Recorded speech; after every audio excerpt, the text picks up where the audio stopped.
नमस्कार दोस्तों। अब ज़रा यहाँ पर बात हो रही है कि भाई आखिरकार ऐसा क्या है कि पहले इंडिया और पाकिस्तान का कंपैरिजन हुआ करता था और आज इंडिया और पाकिस्तान का कोई कंपैरिजन नहीं है। कंपैरिजन नहीं है इन द सेंस सिचुएशन ऐसी हो गई कि इंडिया बहुत आगे चला जा चुका है। और पिछले अगर आप 8-9 साल की बात करो तो इंडिया ने इतनी तेज़ी से ग्रो किया है, चाहे वो मेक इन इंडिया हो चाहे किसी और चीज़ में हो, इतने बड़े लेवल पर ग्रो किया है, खास करके मेक इन इंडिया के तहत, क्योंकि उसी से इंडिया के अंदर रोजगार आने वाला है। तो मेक इन इंडिया के तहत इंडिया ने जो आगे प्रोग्रेस की है वो पाकिस्तान सोच भी नहीं सकता। और इसीलिए अब इतना डिफरेंस आ चुका है कि यहाँ के पॉलिटिशियंस की थिंकिंग बहुत ही वाइज हो चुकी है। और अगर यहाँ पर बात करें पाकिस्तान की तो एफएटीएफ से मतलब कितनी स्ट्रगल करनी पड़ रही है उसको निकलने के लिए। एफएटीएफ मतलब फाइनेंशियल एक्शन टास्क फोर्स, जो कि आप मनी लॉन्ड्रिंग करते या फिर आतंकवाद को सपोर्ट करने के लिए पैसा देते हो या फिर उस टाइप की चीज़ करते हो तो आपको एफएटीएफ अपनी एक कैटेगराइज लिस्ट में डाल देता है, जिसको ग्रे लिस्ट और ब्लैक लिस्ट कहते हैं। ग्रे लिस्ट में अब निकलने के लिए आपको कितना समय लगा और आप तो सदाबहार मेंबर हो। क्या इंडिया सदाबहार मेंबर है एफएटीएफ में? कभी नहीं। क्या इंडिया को बार बार आईएमएफ के पास जाना पड़ता? अब 20 से 22 या 25 बार आईएमएफ के पास जा चुके हो। इंडिया सिर्फ एक बार गया है, वो भी 1991 में, उसको भी 32 साल हो गए। तो कैसे आप कंपैरिजन कर सकते हो इंडिया और पाकिस्तान की? इसी के साथ ये वीडियो शुरू। एक वक्त हुआ करता था जब पाकिस्तान का मुकाबला भारत से हुआ करता था, हर लिहाज से, इकोनॉमी के पॉइंट ऑफ व्यू से, खेल के पॉइंट ऑफ व्यू से, एंटरटेनमेंट के मैदान के पॉइंट ऑफ व्यू से। लेकिन अब वो दिन चले गए। को आप वो कौम हैं जो सिसक सिसक के नाक रगड़ रगड़ के कभी फैटअप से निकलते हैं, कभी आईएमएफ से निकलते हैं। इंडिया में इस वक्त आप कहेंगे जी सेमीकंडक्टर फलाना डिबाकर, वो मुझे बड़ा दुख हो रहा है, मुझे बड़ी जेलसी हो रही है। पाकिस्तान इसके करीब करीब कब पहुंचेगा? इंतहाई अफसोस, इंतहाई दुख है। आज कितनी माओं के बच्चे मरे हैं। स्टैट्स को देखा जाए तो मुकाबला बांग्लादेश से भी नहीं बनता, लेकिन फिर भी चलें हम कह लेते हैं कि जी 1971 में या 1971 में बांग्लादेश बना, लेकिन वो मुल्क भी पाकिस्तान से मईशत के मैदान में बहुत आगे चला गया है। मेरी सारी रिसर्च, मेरी सारी तालीम जब पाकिस्तान के हालात देखता हूं तो वो फेल होती नजर आती। आप एज ए कंट्री तो खैर दिवालिया हो चुके हैं, आप समाजी तौर पर, आप इखलाकी तौर पर भी दिवालिया हो चुके हैं। जो अगला टॉपिक आपने बात रिजवाना की थी जी, कोई किस सोसाइटी के अंदर 14 साल की बच्ची को मार कर रोजाना कैद कर दिया जाए और वो एक जज, इंसाफ देने वाले की, एक जूरिस्ट, इंसाफ देने वाले की बीवी हो, और उसके घर में वो जज किस तरह आगे सोता होगा जब वो बच्ची चीखती हो, किस तरह। और एक और ये बात करना चाहता हूं कि आईएमएफ या वेस्टर्न सोसाइटी या अमेरिकन एम्बेसडर या फ्रेंच एम्बेसडर ये सारे बैठे हैं, ये सारे इमरान खान के लिए तड़प रहे हैं, रिजवाना के लिए क्यों नहीं तड़प रही है?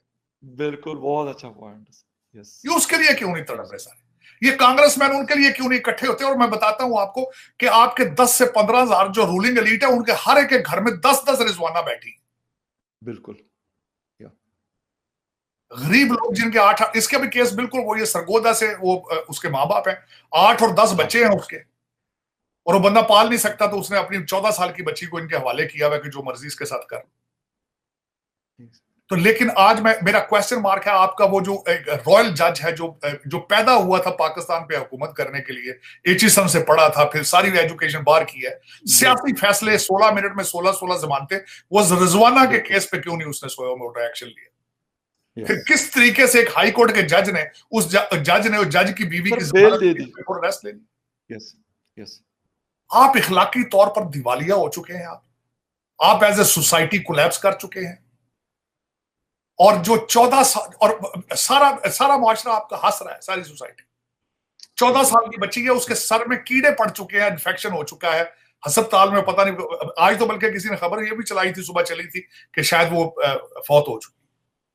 सर वो डॉक्टर ने ये कहा है कि हमने उसको वेंटिलेटर पे रखा हुआ है, लेकिन उसके पास नेक्स्ट 48 आवर्स जो है वो बड़े क्रिटिकल हैं और बचने के उसके चांसेस बहुत कम है। नवीदुल जफर साहब जो उनके सर्जन है लाहौर हॉस्पिटल। और फखर भाई ये पहला वाकया नहीं है, पहले भी एक जज का इस तरह का वाकया था, लेकिन ये जज इस्लामाबाद में हुआ था।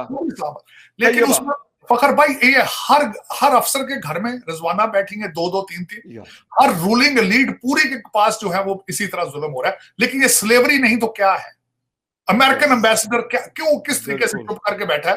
क्योंकि यहाँ पे चीख के हमें स्लेवरी की स्टोरियां सुबह शाम सुनाते हैं अमेरिका में। ये कि 400 यहाँ पे 200 साल पहले स्लेवरी ये होती रही है, वो होती रही है। 87 आपके कैबिनेट के मेंबर हैं, उनको IMF को वो नजर नहीं आते, उनको ह्यूमन राइट्स नजर आना शुरू हो जाती है। अगर कोई लौंडा लपाड़ा जेल में जाता है तो रिजवाना के लिए इसके लिए क्यों नहीं खड़े होते? इसके लिए क्यों नहीं खड़े होते कि ये अच्छा, हमारा IMF वालों ने फौरन शर्त लगा दी है कि हमारे अमीरुल मोमिनीन के लिए इलेक्शन का बंदोबस्त किया जाए। ये शर्त क्यों नहीं लगाते कि ये स्लेवरी खत्म करें पाकिस्तान से? बिल्कुल। ये 14-14 साल की बच्चियों को घरों में रख के जानवरों जैसा सलूक किया जाता है। इसके बारे में किसने कानून बनाना है? IMF वाले बड़े रिश्तेदार बनते हैं ह्यूमन राइट्स के और डेमोक्रेसी के।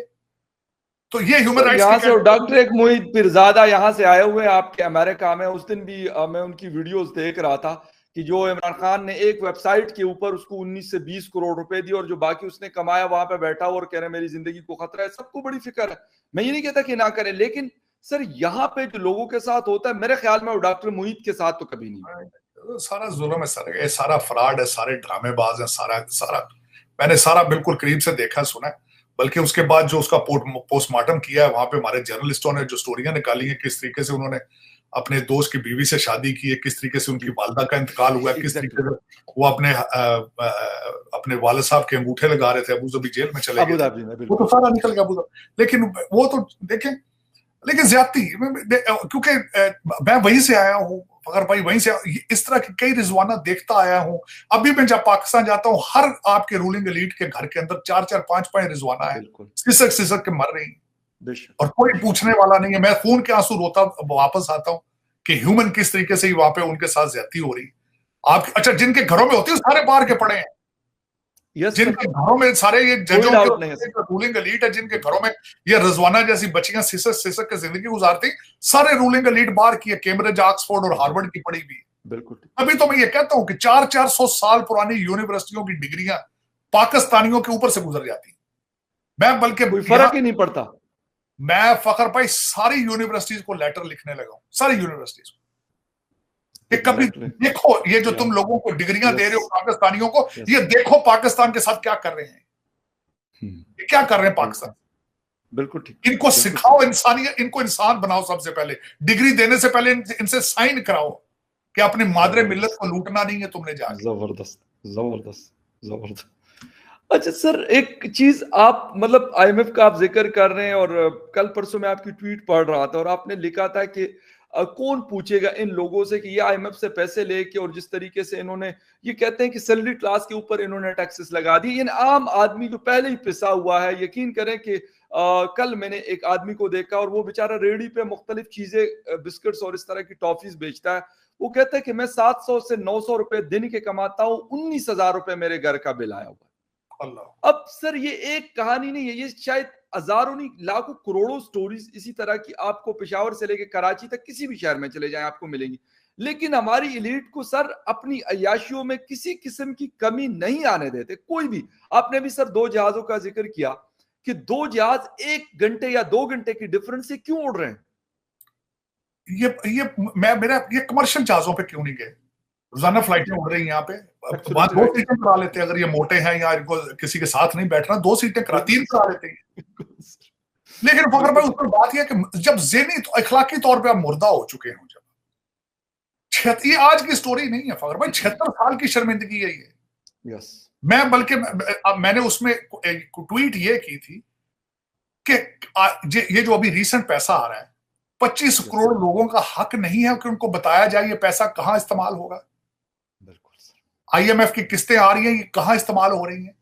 ये जो पैसा UAE और सऊदी अरेबिया से आ रहा है रिसेंटली, ये कहां इस्तेमाल होगा। उनका हक नहीं कि कोई इनमें से कोई इनमें से ऐसा फर्द जिसका ज़मीर जिंदा हो, वो कौम के सामने सिर्फ एक पेज के ऊपर लिखकर इनको दिखा दे कि ये जो बाहर से पैसा है यहां इस्तेमाल किया। लेकिन नहीं, 25 करोड़ लोगों को आपने यरगमाल बनाया है।